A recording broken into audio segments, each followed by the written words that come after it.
بسم اللہ الرحمن الرحیم۔ السلام علیکم۔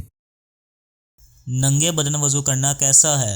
رسول اللہ صلی اللہ علیہ وآلہ وسلم کا فرمان مبارک ہے، ننگے بدن وضو کرنے سے اللہ تعالیٰ گھر میں 3 چیزیں نازل فرماتا ہے۔ بسم اللہ الرحمن الرحیم۔ حضرت فاروق رحمۃ اللہ علیہ تابعین میں سے ہیں۔ مسجد میں نماز ادا کرنے کے لیے آئے تو سنا کہ خطیب مسجد جادے ترکستان کے لیے لوگوں کو شوق دلا رہے ہیں، تو آپ بھی اٹھے اور اپنے آپ کو پیش کر دیا۔ تیاری کے لیے گھر آئے، بیوی امید سے تھی، کہنے لگے میں اس حال میں ہوں، آپ جا رہے ہیں، میں اکیلی ہوں، کیا بنے گا؟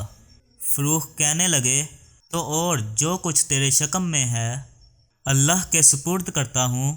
بیوی نے خوشی خوشی اللہ کی راہ میں نکلنے والے مسافر کو تیار کیا، گھوڑے پر زین رکھی، ذرا لا کر دی اور پھر انہیں محبت سے بھرپور لہجے میں الوداع کیا۔ فاروق چلے گئے اور پھر ان کا انتظار ہونے لگا۔ اس زمانے میں اسلامی فتوحات کا سلسلہ مسلسل جاری تھا۔ فاروق کو جنگی مہموں میں 27 برس گزر گئے۔ پیچھے ان کے ہاں اللہ تعالیٰ نے خوبصورت فرزند سے ان کی بیوی کو نوازا۔ ماں نے اپنے بیٹے کا نام ربیہ رکھا۔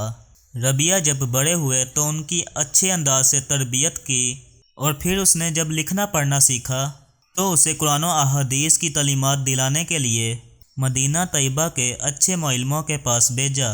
ان کی تربیت میں ماں نے سارا مال صرف کر دیا۔ ربیہ خود بڑے ہونہار طالب علم ثابت ہوئے اور پڑھ لکھ کر خوب مقام پایا۔ علوم قرآن، حدیث، فقہ اور ادب سبھی میں اللہ نے انہیں کمال بخشا۔ پڑھنے کے بعد پڑھانا شروع کیا تو ان کا حلقہ درد بڑھتا ہی چلا گیا، اور یہاں تک کہ مسجد نبوی میں باقاعدہ سے علم دینیا سے سیریاب ہونے والے نوجوان طلباء کے علاوہ بہت سے بڑی عمر کے لوگ بھی ان کے حلقہ تعلیم میں آتے۔ مدینہ اور گرد و نواح میں ان کا علمی چرچا عام تھا۔ پھر ایک روز رات کی کچھ ساعتیں گزری تھی کہ ایک گھڑ سوار اپنے بوڑھے جسم پر تلوار سجائے، ہاتھ میں نیزہ تھامے اور مال غنیمت اپنے ساتھ گھوڑے پر لادے مدینہ منورہ میں داخل ہوا۔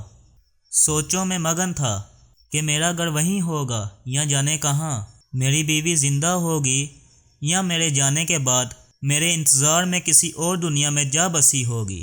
وہ امید سے تھی، اس کے ہاں اولاد کیا ہوئی اور اب کس حال میں ہوگی۔ سوچوں کہ یہ دریا باندھتے باندھتے یہ بوڑھا مجاہد و غازی اچانک ایک گھر کے سامنے آ کھڑا ہو گیا۔ اس کے دل نے کہا یہ گھر تو تیرا ہی گھر ہے۔ چند ثانیے وہ رکا اور پھر آگے بڑھ کر اس نے دروازہ کھولا اور بے تکلفی سے اندر داخل ہوا۔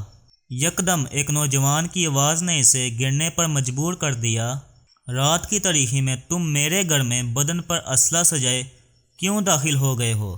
بوڑھے مجاہد کی بھاری آواز ابھری، مجھے میرے گھر میں روکنے والا کون ہو سکتا ہے؟ یہ تمہارا گھر نہیں، یہ میرا گھر ہے جس میں تم گھس رہے ہو۔ یوں ان دونوں کی آوازیں بلند ہونے لگی اور ان کا جھگڑا بڑھنے لگا تو گھر میں سوئی نوجوان کی والدہ کی آنکھ کھل گئی۔ اس نے جھگڑے کی نوعیت معلوم کرنے کے لیے جو باہر جھانکا تو اسے اپنے بیٹے کے ساتھ اپنا شوہر نظر آیا، تو اس نے وہیں سے اپنے بیٹے کو آواز دے کر کہا، ربیہ سنو، یہ تمہارے والد ہیں، اپنے ابا کو مرحبا کہو۔ اور پھر آگے بڑھیں اور پھر اپنے شوہر فاروق کو مرحبا کہا، اور پھر انہیں بتایا کہ یہ ربیہ ہے، تمہارا اپنا بیٹا جو تمہارے بعد پیدا ہوا تھا۔ اب تو منظر ہی بدل گیا۔ دونوں باپ بیٹا باہم مل رہے تھے، ایک دوسرے کے ہاتھ اور پیشانی چوم رہے ہیں، اور یہ ساری رات اسی طرح باتوں میں اور حال احوال لینے میں ہی کٹ گئی۔ اس اثناء میں فاروق نے پوچھا کہ وہ کثیر رقم جو میں تمہیں دے کر گیا تھا اس کا کیا ہوا؟ بیوی نے کہا، آپ اطمینان رہیں، یہ ساری رقم محفوظ ہے۔ اتنے میں فجر کی نماز کا وقت ہو گیا۔ فاروق اٹھے اور مسجد میں جانے سے پہلے ربیہ کو آواز دی، بیٹا نماز کو چلو۔ ربیہ کی ماں نے بتایا کہ ربیہ تو بہت پہلے ہی مسجد چلے گئے ہیں۔ یہ مسجد میں پہنچے تو دیکھا کہ مسجد بڑی ہوئی تھی، نماز پڑھی اور پھر سب لوگ اپنی اپنی جگہوں پر ادب سے بیٹھ گئے اور اپنے امام سے درس سننے لگے۔ یہاں بڑے بڑے عمائدین سلطنت بھی درس میں شامل تھے۔ فروخ بھی اپنی جگہ بیٹھے یہ درس سن رہے تھے اور خوب محفوظ ہو رہے تھے، لیکن پہچان نہ سکے کہ یہ کون بزرگ ہیں جو مسند درس پر بیٹھے ہوئے ہیں۔ یہاں تک کہ درس ختم ہو گیا۔ فروخ نے اپنے بیٹھنے والے سے پوچھا، درس دینے والے یہ رفیع العالم مقام کون تھے؟ اس نے حیران ہو کر کہا کہ سارا مدینہ ان کو جانتا ہے، آپ ان کو نہیں پہچانتے؟ یہ ہمارے امام ربیعۃ الرائے ہیں۔ ان کا اصل نام تو ربیعہ ہے، لیکن دین کی فقاہت میں اللہ نے ان کو یہ مقام دیا ہے کہ جہاں کسی کو علمی مشکل پیش آئے وہ ان سے پوچھتے ہیں، انہی کی رائے کو اہمیت دی جاتی ہے۔ اسی وجہ سے لوگ انہیں ربیعہ کی بجائے ربیعۃ الرائے کہتے ہیں۔ فروخ نے کہا، لیکن تم نے مجھے ان کا نسب بن فلاں وغیرہ تو بتایا ہی نہیں۔ تو اس شخص نے کہا، ہاں سنو، یہ ہیں فروخ کے بیٹے ربیعۃ الرائے۔ یہ سنتے ہی فروخ کی آنکھوں سے آنسو جھلک پڑے۔ وہ دوسرا شخص نہ جانتا تھا کہ یہ آنسو کیوں بہہ پڑے۔ پھر جلدی سے فروخ اپنے گھر آئے اور خوشی میں پھولے اپنی زوجہ سے کہنے لگے، میں نے آج تک اتنی عزت کسی کی نہیں دیکھی جس قدر ہمارے بیٹے ربیعہ کو اللہ تعالیٰ نے دی ہے۔ اللہ کا لاکھ لاکھ شکر ہے جس نے ہمارے بیٹے کو اتنا مقام عطا فرمایا۔ اور پھر اپنی زوجہ کا شکریہ ادا کرنا فروخ نے ضروری جانا کہ تمہاری اچھی تربیت نے آج مجھے خوشی کا یہ دن دکھایا۔ بیوی نے کہا، آپ کو اپنے بیٹے کی یہ عظمت و شان پسند ہے یا وہ 30,000 اشرفیاں جو آپ جاتے ہوئے چھوڑ کر گئے تھے؟ فروخ نے جواب دیا، بخدا 3,000 اشرفیاں اس مرتبے اور شان کے سامنے کچھ حیثیت نہیں رکھتی۔ بیوی نے کہا، تو سن لیجئے، وہ ساری رقم میں نے اپنے بیٹے کی تعلیم و تربیت پر خرچ کر ڈالی ہے۔